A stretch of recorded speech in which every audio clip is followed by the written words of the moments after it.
सबसे पहले देखिए कि मथुरा का विवाद है क्या। मथुरा में कटरा केशव देव को भगवान श्री कृष्ण का जन्म स्थान माना जाता है। मंदिर परिसर से जुड़ी हुई शाही ईदगाह मस्जिद है जो 17वीं शताब्दी की है।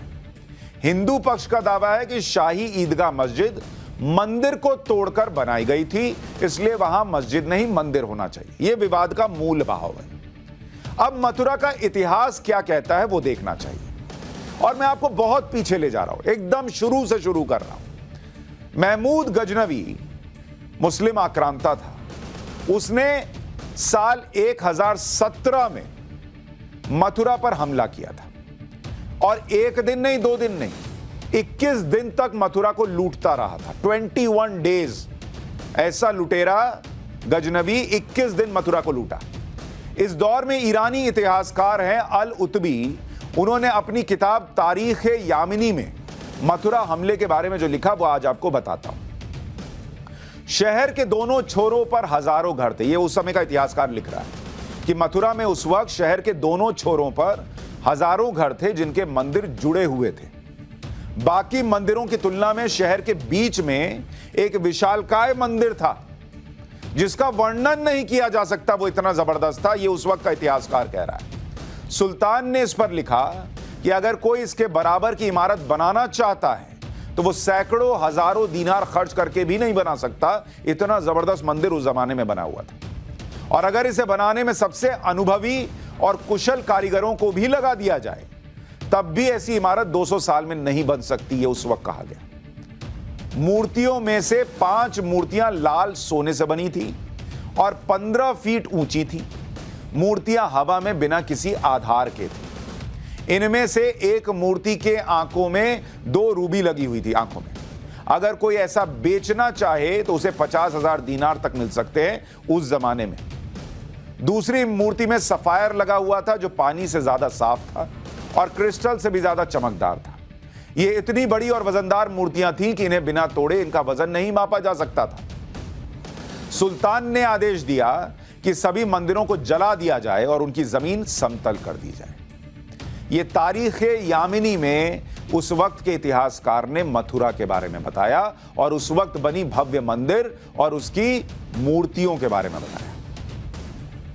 1017 में महमूद गजनवी ने जब मथुरा के मंदिर तोड़े, उसके 100 साल के बाद करीब 1150 में कृष्ण जन्म स्थान पर फिर मंदिर बनाया गया। मतलब वो तो आपने सुना ना, उसने कहा कि सब तोड़ दो, समतल कर दो, करके चला गया भाई। कृष्ण जन्म स्थान पर फिर मंदिर बना 1150, मतलब करीब करीब 100 साल बाद। लेकिन कुतुबुद्दीन ऐबक और फिरोज तुगलक के शासन में इसे फिर तोड़ दिया गया। लेकिन फिर मंदिर को बनाया गया जो सिकंदर लोदी के शासन के पहले तक बना रहा। मथुरा के मंदिर को सिकंदर लोदी के 1489 से 1517 के शासन के बीच फिर तोड़ा गया। जो मैं आपसे कह रहा था ना, ये 10 ज्ञानवापी हैं। मथुरा भी एक और ज्ञानवापी है। जैसे ज्ञानवापी में मंदिर तोड़े गए बनाए गए, तोड़े गए बनाए गए, वो मंदिर तोड़ते रहे लेकिन हिंदुओं का हौसला नहीं तोड़ पाए और बनती गई वहां मंदिरें। वैसे ही मथुरा में ये आते रहे बाहर से, तोड़ते रहे, लेकिन किसी तरीके से हिंदू जो है वो मिलकर मंदिर बना लेते थे। मुगल बादशाह जहांगीर के समय के एक इतिहासकार अब्दुल्ला ने अपनी किताब तारीख दाऊदी में क्या लिखा है सिकंदर लोदी के बारे में, वो आपको बताता हूं पढ़कर। सिकंदर लोदी के बारे में उस जमाने में तारीख दाऊदी में लिखा गया कि वो इतनी ईर्ष्या करने वाला मुसलमान था कि उसने बहुत सारे पूजा के स्थलों को बर्बाद किया और किसी के अवशेषों तक को नहीं छोड़ा। उसने मथुरा के मंदिरों को पूरी तरह से नष्ट कर दिया। उसने मुख्य मंदिरों को सराय में बदल दिया। मूर्तियों को कसाईयों को दे दिया कि लो तुम मांस बेचते हो ना, तो ये मूर्ति जो है वो वजन मापने के लिए मूर्ति का इस्तेमाल करना। इतनी उसको नफरत थी हिंदू धर्म और हिंदू धर्म की परंपरा से। मथुरा के सभी हिंदुओं पर प्रतिबंध लगा दिया गया उस जमाने में कि वो सिर और दाढ़ी नहीं मुड़वा सकते। लेकिन इस भयानक दौर के बावजूद मथुरा में भक्तों का आना जाना नहीं रुका। भक्तों के सहयोग से मंदिरों को फिर से पूजा पाठ करने के लिए फिर से स्थापित किया गया। मतलब जो काम चलाऊ मंदिर जो होता है वो उस तरीके से बनाया गया। और ऐसा शासन है मूर्ति उठा के कह रहा है लोग कसाई को कि तुम इससे जो है मटन बेचोगे तो वजन कर लेना। उस आदमी के राज में आसान था, लेकिन फिर भी इन लोगों ने हिम्मत दिखाई। 16वीं सदी आते आते मथुरा में सिर्फ कृष्ण जन्म स्थान पर ही मंदिर बचा था। केशव देव मंदिर फिर एक बार जहांगीर के काल 1605 से 1627 के बीच बुंदेला शासक बीर सिंह देव ने 33 लाख रुपए खर्च करके बनवाया था। उस जमाने का 33 लाख रुपया वो तोड़ते थे और बनाने वाले जी तोड़ मेहनत से बनाते थे। उस वक्त सोने की कीमत क्या थी आपको पता है? उस वक्त सोने की कीमत थी 10 रुपए प्रति तोला, मतलब 10 ग्राम सोना जो है वो 10 रुपए का था। आज की कीमत क्या है? एक तोले कीमत सोने की 53,000 रुपया, उस वक्त 10 रुपए का था। कहते इतना गौरवशाली मंदिर बना कि किताबों में से वंडर ऑफ एज भी कहा गया। मतलब उस जमाने का आश्चर्य जो है वो ऐसा था कि वो आश्चर्य के तौर पर था।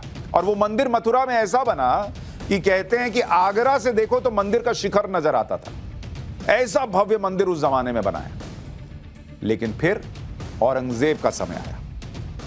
औरंगजेब ने 1665 में पहली बार होली दिवाली मनाने पर रोक लगा दी। वही औरंगजेब, वही मुगल काल जिसको हमारे यहां मुगलों ने ऐसा कर दिया, मुगलों ने ऐसा कर दिया, उसी औरंगजेब ने काशी में मंदिर तोड़े थे।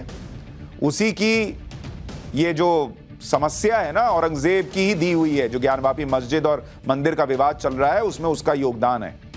उसी ने मथुरा में भी किया। 1665 में पहली बार होली दिवाली मनाने पर रोक लगाई भाई ने। औरंगजेब ने यमुना के घाटों पर हिंदुओं के अंतिम संस्कार पर रोक लगा दी।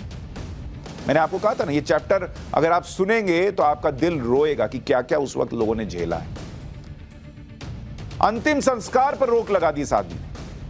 1666 में औरंगजेब ने केशव मंदिर से पत्थरों की रेलिंग हटाने का फरमान दे दिया। 1669 में औरंगजेब ने सभी मंदिरों और पाठशालाओं को तोड़ने का फरमान दिया। 1670 में औरंगजेब ने मथुरा के मंदिर को तोड़ने का खास तौर पर फरमान दिया, यह भी कहा जाता है। औरंगजेब ने मथुरा के मंदिरों की तबाही के बाद क्या किया वो साकी मुस्तैद खान की मासिरे आलमगिरी में लिखा हुआ है। और उस मासिरे आलमगिरी में क्या लिखा है? मथुरा की सभी छोटी बड़ी मूर्तियों जिनमें कीमती हीरे जवाहरात लगे थे उन्हें आगरा भिजवा दिया औरंगजेब ने, और बेगम साहिब की मस्जिद की सीढ़ियों के नीचे दफन करवा दिया।